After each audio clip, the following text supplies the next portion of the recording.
મારું નામ હરિભાઈ છે. હું છેલ્લા 15 વર્ષથી આ ટ્રકના ધંધા સાથે જોડાયેલો છું. મને ડીઝલની લાઇનમાં ઊભાને 8 કલાક થઈ ગયા છે. કેવી રીતે ધંધો કરવો મને સૂઝતું નથી. હવે ડીઝલની લાઇનમાં ઊભીને થાકી ગયા છીએ, કારણ કે દિવસે ગાડી હલાવવાની હોય છે અને રાત્રે ડીઝલની લાઇનમાં આવવું છે. ડીઝલના લાઇનમાં દિવસે જ્યાં જઈએ છીએ ત્યાં કોક જ ભાગ્યે ચાલુ હોય છે. બાકી તો 20 લીટર ડીઝલ આપે છે. 20 લીટર ડીઝલથી આ ગાડીને શું થાય? 350-400 લીટરનું ટેન્ક છે, એમાં 20 લીટર ડીઝલ તો એમ જ રહી જાય તરિયામાં. તો અમારે કઈ રીતે ધંધો કરવો?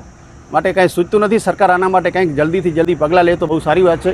નકા બધાની રોજીરોટી આના સાથે જોડાયેલી છે અને શું કરવું એ સૂચતું નથી.